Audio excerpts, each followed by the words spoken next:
Morning, everyone. Today, on the list of benefits of Shunya practice, we will discuss on the 12th benefit of practicing Shunya. And here, I would like to bring one of the experiential benefits that you get with the practice of Shunya is peace. Now, let me talk about peace because everybody say that we should be at peace. People run from one place of chaos to another place of chaos just to see that they experience peace there. Peace is not in the external world. Peace begins from the internal state of mind. And for me, peace is a simple thing, a state of balance between things, between you and your surrounding, between you and your cravings, between you and the world around. If you can bring yourself to a state of balance, and that is peace. So, how does Shunya practice help us experience that? And can we actually experience it by just sitting down and reverse counting? Yes, sure, you can. Because what you're trying to do when you're reverse counting, watching your breath, practicing Shunya, is you're trying to bring about a balance. You'll see with a period of practicing Shunya, the breath that was so inconsistent, so fast, so coarse, so harsh, making a lot of sound, suddenly becomes so silent, so subtle, so calm, that you can for yourself realize that over a period of time of practicing Shunya, you start experiencing a state of calmness, a state of balance within you. Suddenly, the conflict of your breath that you see initially when you practice is completely gone. You are able to now strike balance with yourself. When you sit down, you'll realize that initially it was difficult to complete the counts because your mind used to wander, but now with time you're mastering that.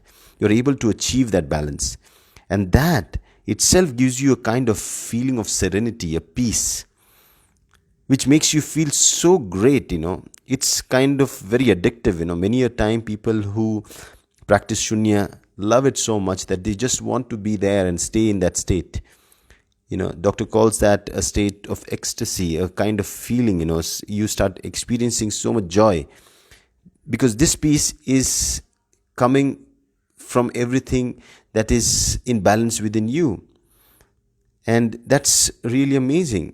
And when you experience this peace within, now you have a reference point of what peace is because you have experienced it yourself. You have now tasted the apple, so you know what an apple would taste like. So when you have experienced peace within, now you use that as the scale in which when you go out in the society, you try to make peace and experience the same peace with things around you. At your job, peace with work, colleagues, you'll try to strike a balance with things around. You'll try to adjust yourself or things that you can adjust to strike the balance.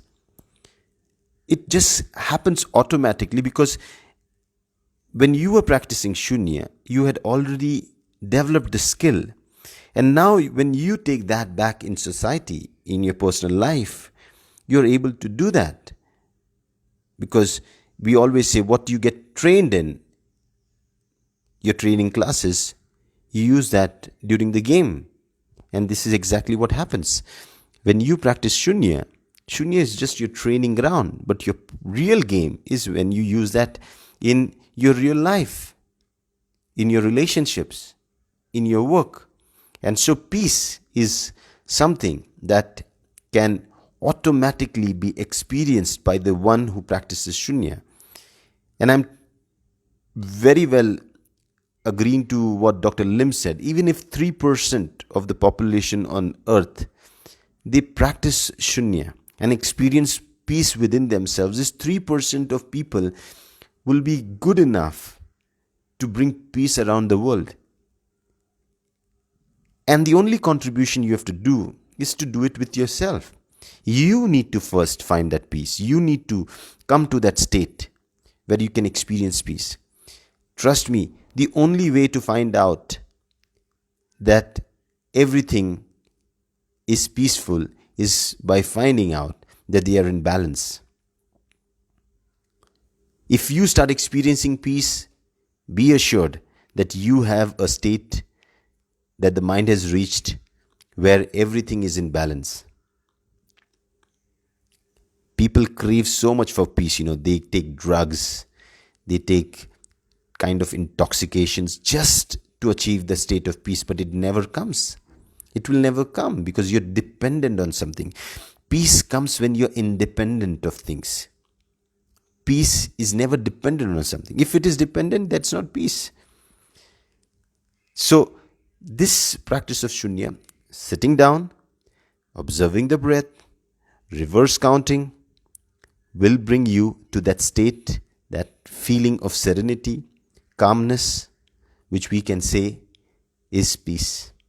And this is in stages. You'll see how it changes, at different time, different states of peace. Your peace within your body, peace within your body systems will bring you health. Peace within your mental system, your mind's functioning, will bring you mental peace. And this is so important because if you're physically and mentally peaceful, you're physically and mentally in balance, you definitely become the scale in which others use you to reach that state of peace. It is said that there was a city which was in a lot of turmoil. I don't know which particular city or village that was. So the government, they wanted to see that people here were very violent and very agitated always. So they wanted to bring peace in the society. So what they did was just they brought and kept the statue of Buddha in the midst of the village or the city, and people who traveled by seeing the man idol, a picture of Buddha, an image of Buddha or a statue of Buddha at peace, they could reflect that in themselves. So when you are at peace within the community, you are still influencing a lot of people within the community that will experience the peace. That is why I understand why doctor is saying that 3% of people, if they practice Shunya, they are going to actually help the world achieve peace. So, if you want peace within your family, within your society, within your country, the only contribution you have to do is to practice Shunya and achieve that state within yourself first. Then, this balance is going to put things into balance automatically. We should be able to balance ourselves out first. Then we can balance the society around. And I think this was another great benefit, which we can achieve from a simple practice of Shunya. So if you have any questions on this particular skill set that develops automatically, here everything is just revealing itself. We are not taking any effort. Our effort is only in sitting and practicing Shunya, and all these just happen to reveal themselves from within you. Okay, so yes, if you have any questions in regards to this, you surely can answer. I'll be glad to, you surely can ask. I'll be glad to answer them. So I see no comments right now. Yeah, we have people joining him. Hakim Abdul from Kuwait, Harikishore Thakur, Seher Resali Elmas from Turkey. We have Kanchan Satish from Karnataka, Neeraj Nagar, Bilal Shaheen. All of you, thank you so much for taking this time to listen to me. And you have Fabulous Sanchez. Hello, Susanna Lee from Philippines. Kumar Avnish from India. So Rashmi Verma. So great having even Rafael Diaz, who was the first one to come directly from New York. So if you have any questions, fine. If not, I would just move on and see you with another skill set tomorrow. And you'll be wondering, and you'll be really amazed with how a simple practice of Shunya can give you skill sets that are beyond imagination, wherein and all these come automatically. So, from me, this is all for today, and see you again soon. Take care. Bye bye.